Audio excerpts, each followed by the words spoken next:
Agora no Bandcast, Marca a Página. Você pode viajar e conhecer países sem gastar nada.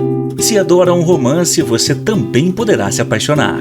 Mas, se você precisa de conhecimento, é aqui que você vai encontrar. Marca a Página. O Marca a Página é tudo isso.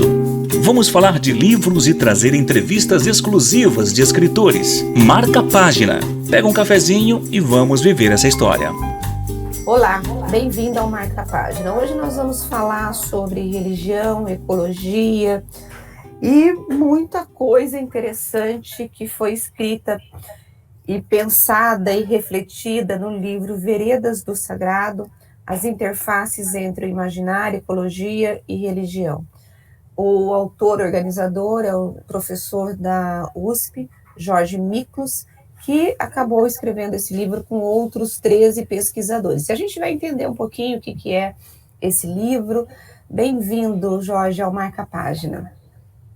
Olá, bom dia, muito obrigado pelo convite. É um prazer estar aqui com vocês. Bom, enfim, como que é esse livro, essas interfaces? Eu sei que vocês pregam em religião, ecologia e falam sobre isso. Qual que foi o objetivo quando você juntou? Porque eu fico sempre imaginando, quando junta gente inteligente e que tem muita coisa para falar, sai coisa boa, né? Como que foi esse livro que foi pensado? Bom, é verdade. Bom, na verdade, vamos começar então por essa história, né? Nós juntamos gente boa, né? Exatamente. Eu sou o professor titular de um programa de pós-graduação em comunicação, estrito sensu, mestrado e doutorado, né? E atuo num grupo de pesquisa dentro desse programa chamado Mídia e Estudos do Imaginário. Então, esses 13 que se reuniram aí eram meus orientandos, né, mestrandos e doutorandos, né, em torno de um projeto de pesquisa, que nós chamamos esse projeto de pesquisa, demos o nome de Ecologia da Comunicação, né, e suas redes imaginárias. Né? Por quê? E religião também entrava aí. Né? Então, o projeto nasceu a partir de que eu, junto com esses 13, o Luciano, a Tatiana, o Tadeu, a Agnes, né, a Cidinha e os demais autores do livro, a Sandra, né, a Ariana, nós escrevemos artigos, né, pequenos artigos a partir dos projetos individuais de pesquisa de cada um.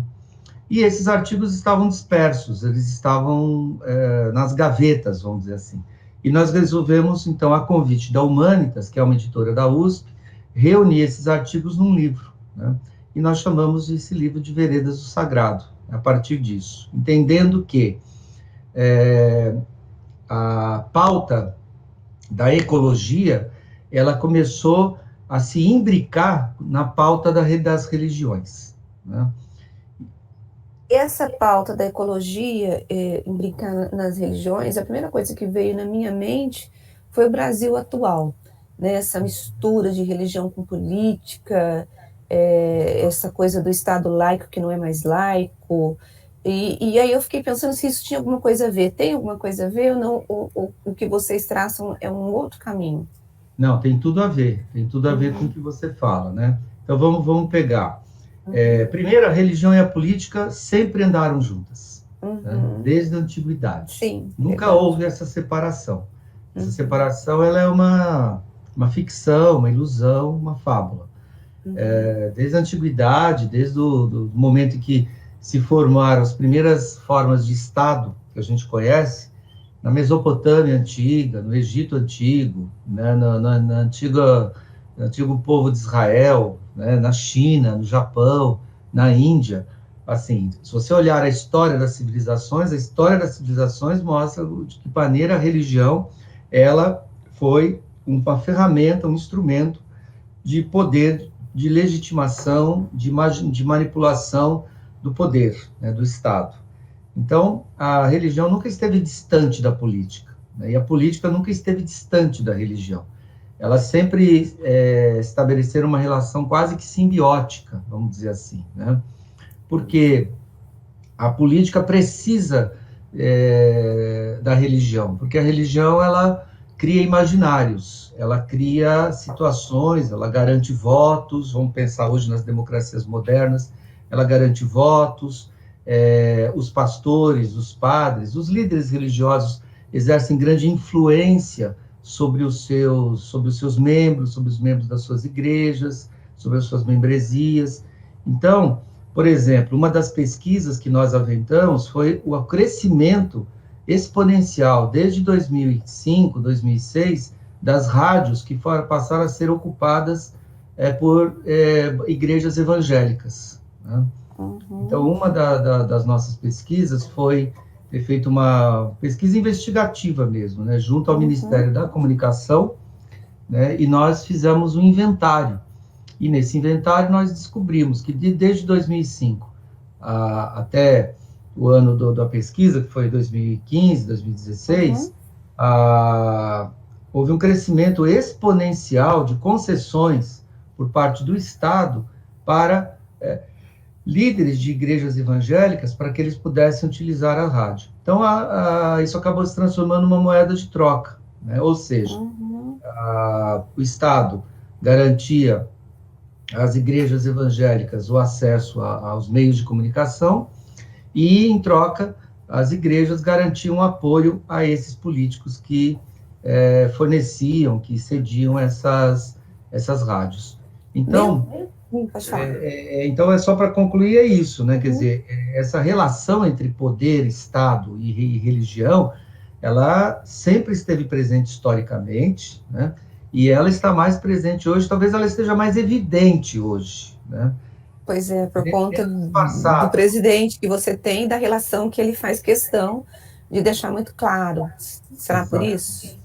Agora, dentro dessa questão de religiões, você tem, o que vocês observaram foi muita participação dos evangélicos ou outras religiões também têm voz, ou estão muito na periferia? Olha, basicamente o Brasil, ele é um país muito cristão, né? Basicamente cristão. Ele foi até a década de 90 um país bem majoritariamente católico. Isso olhando o censo do IBGE. Então, 80%, mais de 80% da população, quando respondeu ao censo, até o censo de 91, se manifestava católica, né? Então, o Brasil era um país católico. Da década de 90 do século passado para cá, houve um crescimento vertiginoso e muito acelerado dos grupos chamados evangélicos, né? Mas evangélico também é uma palavra que não explica muito, virou um guarda-chuva um pouco nebuloso, né? Quando você fala a palavra evangélico, parece que você está falando nada, né? Hoje, né? Porque a gente precisa delimitar muito bem que tipo de evangélico é esse, né? Porque existem muitos evangélicos. Quando eu falo de um crescimento do evangélico, é um ramo específico dos evangélicos que nós chamamos de neopentecostalismo, tá? Então, não é todo o segmento evangélico que cresceu, foi um segmento específico do neopentecostalismo que cresceu assustadoramente nos anos 90 para cá, né? Esse neopentecostalismo, tentando resumir assim dois grandes pilares, né, no que ele se caracteriza, né? Se você perguntasse assim rapidamente para mim, né? Então me defina o que é ser um neopentecostal. Então eu diria duas coisas. Primeiro, o neopentecostal ele abraça um ramo da teologia que se chama teologia da prosperidade, que é um ramo da teologia específico, uma hermenêutica específica, que se traduz da seguinte forma, né? A graça de Deus é dada aqui na terra com bens materiais, com riquezas materiais. Então, a graça de Deus, ela não é por meio do sacrifício, por meio da purgação, por meio do sofrimento. A teologia da libertação faz uma inversão, né, nisso. A teologia da libertação fala, não, Deus ama o seu filho, então ele dá aos seus filhos o melhor para eles, Então, que vai desde uma boa casa, um bom carro, um bom emprego, dinheiro e salário. Então isso é um ramo que o neopentecostalismo abraça com muita força, né? E isso acaba conquistando as pessoas, né? Conquistando as pessoas, ainda mais num país subdesenvolvido, pobre, com tantas carências como é o Brasil, né? E onde as políticas públicas, na sua grande maioria, fracassam, naufragam, e não conseguem atender às demandas. Então, aquilo que o Estado muitas vezes não dá, a teologia da libertação oferece, desculpa, a teologia da prosperidade oferece por meio do imaginário, né? Então, isso é um vértice, né, do neopentecostalismo.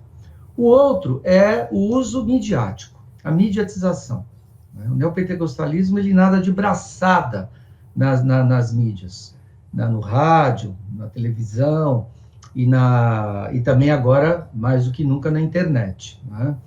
Então, a gente pode dizer assim, que o neopentecostalismo é irmão gêmeo da sociedade do espetáculo, da sociedade da mídia, né?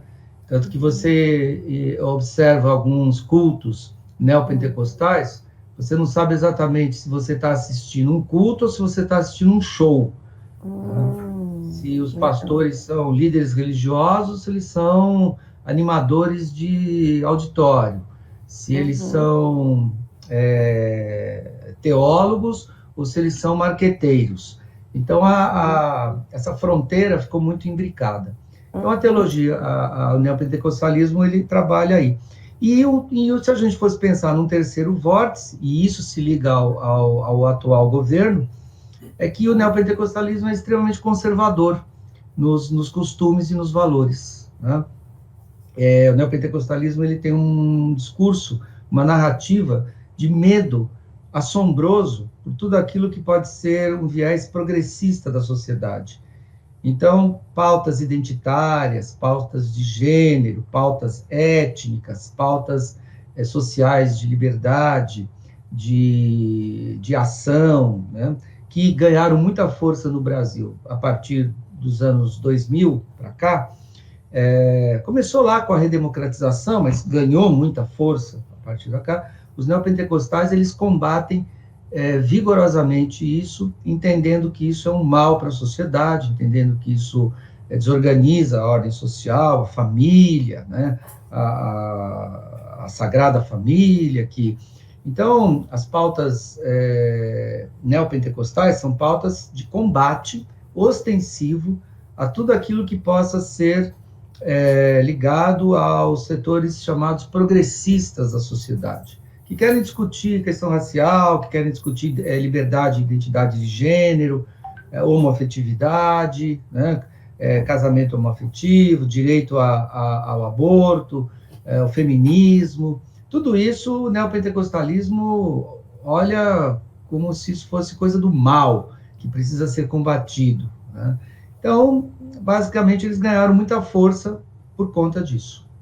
Agora, quando vocês começaram a discutir essa questão, a gente já vai para a ecologia, mas de religião, existe hoje, que alguns cientistas dizem que a sociedade ela é cíclica. Então, esse moralismo ou esse conservadorismo a gente percebe também em outros países. Você acha que a religião também está incutida nesse conservadorismo existente em outros países, ou só no Brasil que essa pegada da religião é muito forte? É verdade que em outros países também existe, sem dúvida, né? Isso não é um fenômeno exclusivo no Brasil, e o chamado, vamos chamar assim, como você bem citou, neoconservadorismo, ele granjeia muita força no mundo afora, né? Mas o Brasil é um caso particular, né? Um caso muito particular. No Brasil, talvez isso ele tenha um exemplo muito emblemático em relação a isso.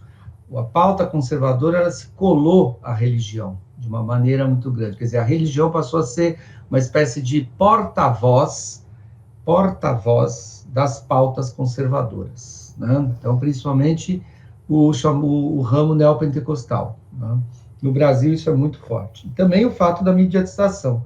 Você não vê o processo de mediatização tão intenso na América Latina, na África, na Ásia e na Europa e tal. O processo de mediatização da religião ele é muito forte no Brasil e nos Estados Unidos. Na verdade, isso foi uma herança dos chamados telepastores. Verdade, evangelistas, né, de televisão, evangelistas, né? Herbert, né, e tal, que enchiam o estádio de futebol lá nos anos 70, 80, então que isso foi uma herança deixada pelos norte-americanos, né? Mas sem dúvida, hoje essa luta, né, conservadora, que a gente poderia chamar assim, com um viés até neofascista em alguns casos, né? Ela é encampada pela religião, né? Não por todas as religiões, mas especificamente pelo ramo neopentecostal. O livro de vocês traz o diagnóstico da situação ou ele aponta caminhos também? Como que vocês trabalharam isso? Uma ótima pergunta, gostei. Exatamente. Nosso grupo de pesquisa, nós entendemos assim que não basta dar diagnósticos do apocalipse, né? Assim, o diagnóstico é importante, mas a tarefa da pesquisa não pode ficar só no diagnóstico, né? Seria mais ou menos como se você fosse ao médico e chegasse lá, o médico falasse, olha, você está doente, né? Tchau, vai embora, né? Assim, não adianta. A gente tem que sair de lá com algum fármaco, né? Com alguma terapêutica, né?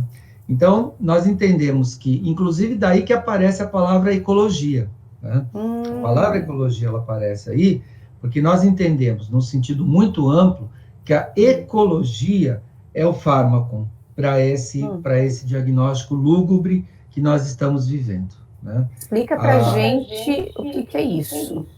Tá, vou explicar com mais detalhe. A palavra ecologia, ela nasceu lá no século XIX, né, quando ela deriva da palavra oikos, né, toda terra habitada, né? A palavra oikos, do grego, significa toda terra habitada. Então, daí veio a ecologia, né? Então, a ecologia nasceu lá no século XIX, na Alemanha, a partir de um ramo, de uma disciplina das ciências naturais, que procurava explicar as relações entre os seres vivos, né, no planeta, né, a partir disso. Só que a ecologia, ela foi crescendo, foi avançando, foi se desenvolvendo, e ela foi ganhando um novo gradiente, né, a partir dali. A ecologia passou, a partir daí, a entender duas coisas. Quais foram as duas grandes mudanças que ela sofreu? Primeiro, ela ganhou uma dimensão de luta, de militância pela sobrevivência do planeta, pela sustentabilidade, vamos dizer assim, ambiental e pela sustentabilidade social. E a última grande mudança que houve no paradigma ecológico, vamos dizer assim, é que esse paradigma ecológico ele passou a ser um paradigma integral. Ou seja, nós não podemos entender ecologia só como natureza. Nós precisamos entender que nós, seres humanos, também somos parte da natureza. E que a nossa organização social, ela afeta a natureza da mesma maneira que a natureza nos afeta, porque nós somos parte constituinte, né?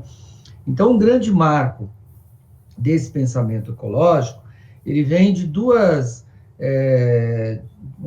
pensadores muito distintos no seu lugar de fala, mas muito próximos naquilo que eles pontuam, né?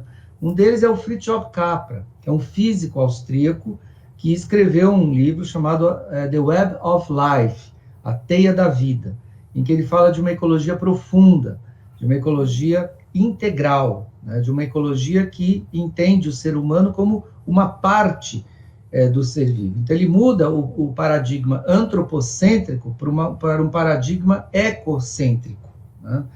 Então, pensando também que nós não somos o centro do meio ambiente, nós somos uma parte desse meio ambiente.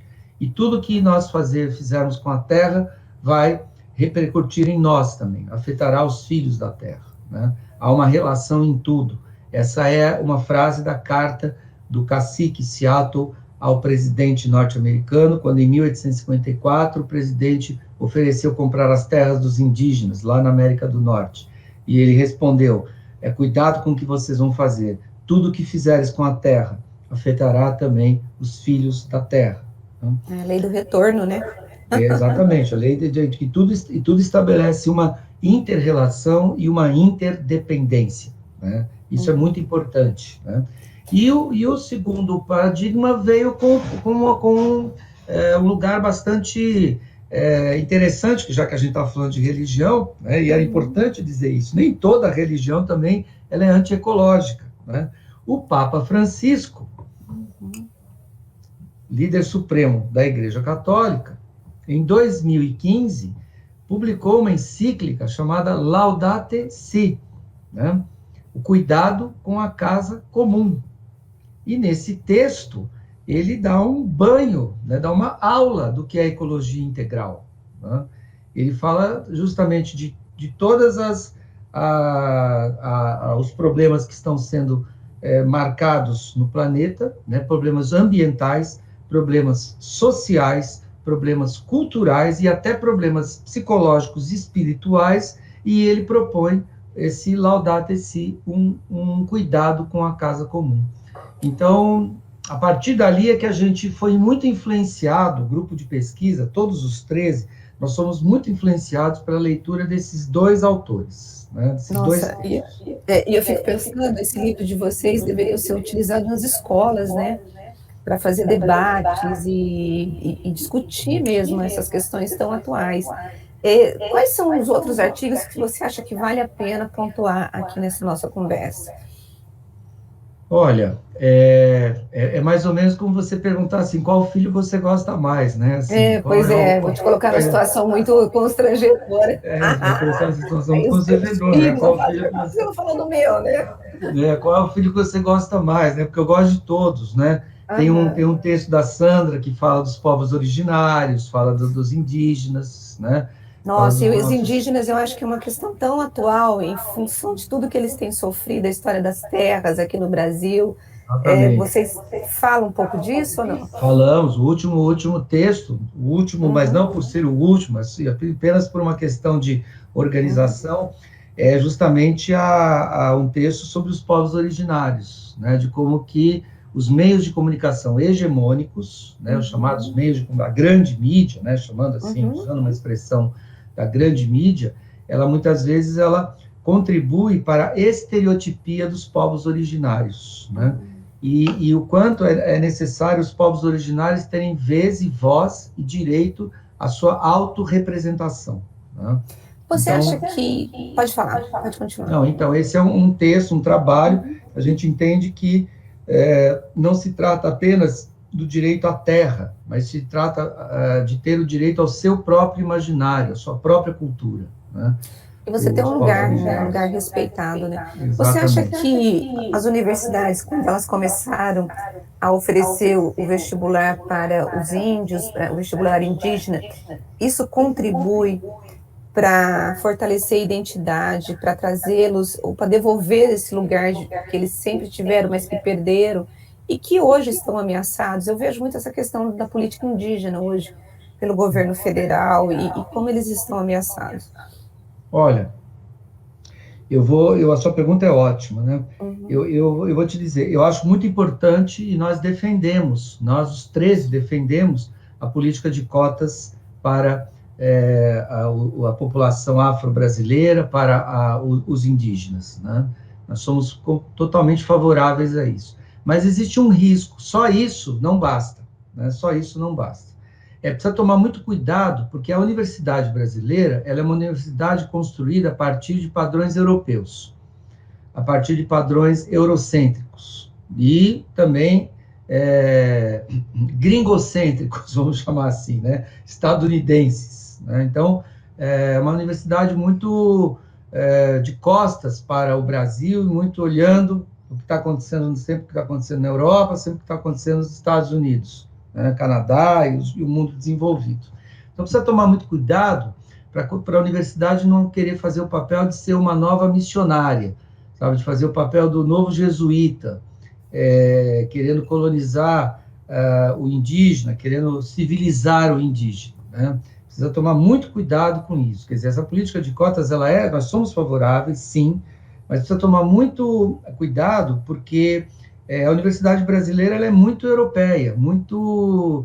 se você não cita um autor francês, se você não cita um autor estadunidense, alemão ou inglês, o seu artigo não é publicado, né? Eu já tive artigos recusados em universidades públicas brasileiras, porque estava escrito de que nós não citamos autores europeus nem norte-americanos, né? Só citamos latino-americanos, né? Então, a universidade precisa passar por um processo intenso de decolonidade, né? De decolonização, né? Nós precisamos descolonizar a universidade. E eu quero contar uma experiência que eu tive no México. Eu fiz uma viagem ao México em 2015 e conheci uma universidade que fica no estado de Chiapas, né? Que fica no sul do México, na fronteira com a Guatemala. E lá existe uma universidade que eu trabalhei, chamada Ecosur, que lá é o contrário. São os povos originários que dão aulas para os professores. Nossa, deve ser muito legal. Europeus, né? São para os chamados ocidentais, né? Então, lá está a coisa invertida, né? Nós é que sentamos na cadeira de alunos e nós escutamos o que os descendentes dos maias têm a nos ensinar. E como que foi essa experiência, Jorge? Sobre o equilíbrio, sobre a sustentabilidade, sobre o cultivo, sobre o trato com os animais, sobre o trato social, sobre a vida comunitária, etc, etc, etc. Então, lá, a universidade já foi decolonizada. Aqui, não. Aqui ela é muito, muito, muito... Eu estava vendo até agora, hoje de manhã, o ranking, né, das universidades brasileiras, e dando o nome dessas universidades brasileiras. Sim, todas europeias, né? Todas eurocêntricas, né? Todas, assim, uma medicina que não respeita a fitoterapia, uma medicina que não respeita as ervas medicinais, uma medicina que não respeita as tradições culturais, né? Uma ciência que não respeita as tradições culturais, que chama isso de misticismo, que chama isso de mitologias e tal. Então, precisa tomar muito cuidado com tudo isso. Eu lembro que uma vez eu fiz uma matéria dizendo o seguinte, que a cura está na horta da vovó. Eu nunca mais me esqueço dessa matéria. Perfeito, foi uma matéria muito simples. Era muito simples. O que não significa... o que não significa que a gente vai jogar fora a medicina ocidental. Claro que não. Mas a gente está só dizendo assim, precisa integrar, né? A horta da vovó, né? O chazinho, né? De erva doce para a vizinha que brigou com o marido e está nervosa, né?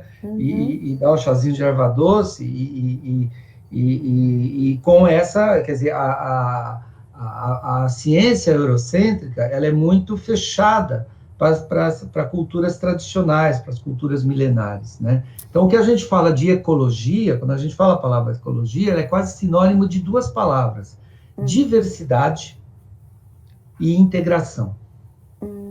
Agora, a gente caminhando aí para o final da nossa entrevista, nosso bate-papo, esses 3 artigos, vocês, quando trabalham ecologia, vocês trabalham essa questão da diversidade, como você colocou. Na verdade, vocês tentaram entender o ser humano. Que tipo de ser humano que nós temos hoje? Essa é a minha pergunta para você. Essa pergunta vale $1 milhão, né? Bom, será que eu vou conseguir responder assim tão rapidamente, né? É um ser humano que, genericamente, a gente chama de um ser humano pós-moderno, né? O que é esse ser humano pós-moderno? É um ser humano que tem uma identidade fragmentada, tem uma situação identitária muito fragmentada, muito pulverizada, né? Por conta de que houve um relativismo cultural, um relativismo de valores e um relativismo ético muito grande, né? Então, um ser humano que carrega, né, uma angústia imensa para tentar encontrar qual é o seu lugar no mundo, o seu senso de pertencimento no mundo, que isso é muito importante para nós, né? Pertencer, construir vínculos. Agora, é muito difícil pertencer quando você não sabe direito quem você é, e você não sabe direito qual é a sua identidade, né? Como é que você vai pertencer a esse mundo se você não sabe direito o que esse mundo é, já que as coisas mudam tão vertiginosamente, né? E se você não sabe quem você é, quer dizer, existe aí um dilema entre o ser e o pertencer, né? Quer dizer, é um ser humano que vive num dilema o tempo todo, né, entre a necessidade desse pertencimento dentro dessas identidades que são fragmentadas, né, e de que forma eu consigo pertencer sem abandonar a minha essência, o meu ser, né? Então, um ser humano que se debate o tempo todo diante disso, né? É um ser humano que precisa encontrar uma identidade, mas que ele navega. Eu gosto muito de uma frase do Bauman, né? Que o Bauman, Zygmunt Bauman, sociólogo polonês falecido, né? E que escreveu até o final da vida, com 90 e poucos anos, uma lucidez extraordinária, né? O Zygmunt Bauman chamava de modernidade líquida, né? Então, ele falava que na modernidade líquida, o ser humano ele vive como se ele estivesse andando, né, sobre uma casca fina de gelo, né? Se ele parar, o gelo quebra e ele afunda e se afoga, né? Então, é um ser humano muito angustiado, correndo atrás de si mesmo, correndo atrás desse pertencimento. Então, um ser humano bastante perdido, vamos dizer assim, e se sentindo o tempo todo desamparado, né? Embora o Freud já falasse que o desamparo é a nossa condição ontológica e existencial, mas o ser humano que se sente cada vez mais desamparado e cada vez mais buscando uma resposta, um caminho e um lugar nesse mundo. E isso é perigoso. Por quê? Perigoso. Porque diante de tanto desamparo, diante de tanta carência, né, qualquer coisa que aparece na frente, que for mais, tiver embalada melhor, acaba usando um bom marketing, acaba agarrando esse sujeito de uma forma muito fácil, né? Dá medo, né, quando você me dá esse diagnóstico, porque eu estava assistindo, comecei a assistir ontem, na verdade, um seriado, até não sei se você já assistiu, Como Nascem os Tiranos. Sim, assisti, Pois exatamente. É mais ou menos isso tudo que você está falando, né? Quando você está muito desamparado, você está buscando socorro, você está buscando resposta, você acha nesses tiranos e você transforma uma sociedade num caos, né? Numa sociedade regulamentada, né, administrada, Isso. exatamente. Onde que o fascismo cresce? O fascismo cresce no medo. O fascismo, ele cresce, né, o que irriga o fascismo, o solo, o nutriente do fascismo é o medo. Né? Tem um filme do Bergman, do Ingmar Bergman, um sueco, né, Ingmar Bergman, chamado O Ovo da Serpente. Ele retrata Berlim nos anos 20, em 1923, para ser mais preciso, quando o Partido Nazista tentou dar o primeiro golpe de Estado em Munique. Né? Então, o filme termina, inclusive, com essa cena histórica, né? Quando os nazistas tentam tomar o poder de assalto em Munique. Não deu certo, fracassou, mas 10 anos depois eles chegaram ao poder de forma até democrática, vamos dizer assim, porque Hitler foi eleito.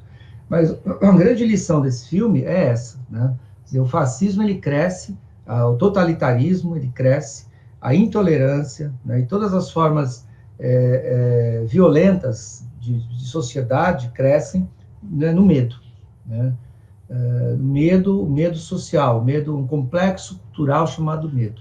E realmente, o sujeito desamparado, o sujeito que olha para um lado, olha para o outro, e não encontra o seu lugar de pertencimento, ele fica com medo. E aí ele vai buscar uma autoridade, né, que lhe dê uma ilusória proteção, uma ilusória segurança. Né? Então, o Freud já tinha escrito sobre isso, sobre a psicologia das massas e o fascismo. O William Reich também escreveu muito sobre isso. Ou seja, a criança perdida. Né? Sabe, você perguntou como é que é o ser humano pós-moderno, então agora me veio uma imagem.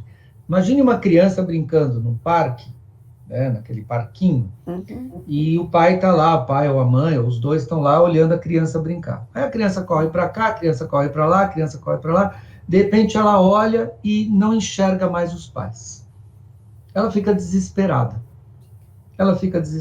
Quem é pai e mãe passou por isso, sabe exatamente qual que é a situação. Na praia, por exemplo, né? A criança vai correndo na praia e de repente você perde a criança de vista. Os pais ficam desesperados, mas a criança fica muito desesperada, né? E o que ela acaba fazendo? Ela acaba correndo para os braços do primeiro adulto que tiver ali na frente para que puder acolhê-la. Um pouco essa imagem que eu vejo, né? A gente tem ou seja, nós estamos vivendo uma fase, já que você falou em ciclos, né, uma fase de regressão psíquica, regressão a uma psique muito infantilizada.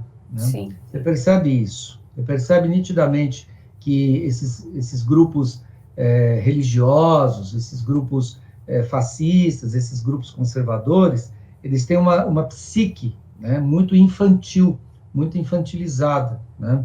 Eles projetam, por exemplo, a salvação e a redenção no chefe, no líder, no pastor, no presidente da República, né, no grande pai, aquela força, né, do complexo paterno muito grande, né? Mesmo que seja um pai terrível, não tem problema, desde que me traga essa segurança, né? Então, há uma mitificação desse pai, né? Não por acaso chamam de mito, né?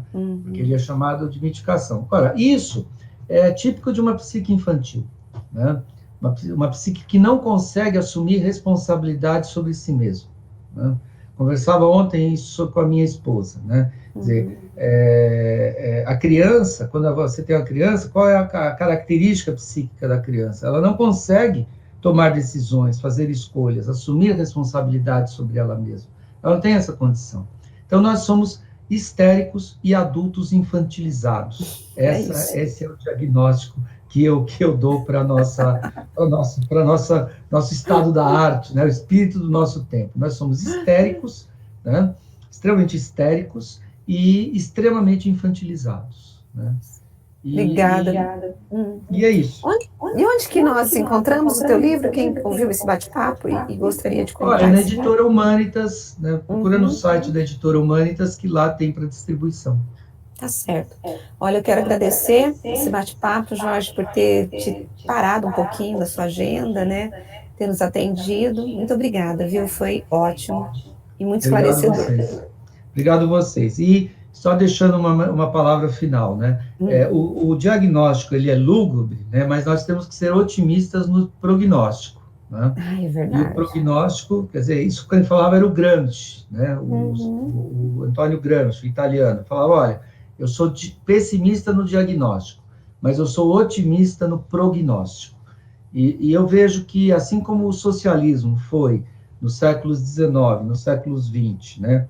O grande otimismo, né, desses séculos, o século XXI, a grande bandeira da nossa esperança é a ecologia. Eu acredito nisso. Eu também. Muito obrigada, viu? Pessoal, eu quero agradecer você que ficou conosco até esse momento e pedir para que você possa ouvir, compartilhar o nosso bate-papo e estar conosco a semana que vem, quando nós teremos mais um Marca-Página para poder oferecer para você um bom livro e um bom bate-papo. Beijo e até a semana que vem. Tchau, tchau.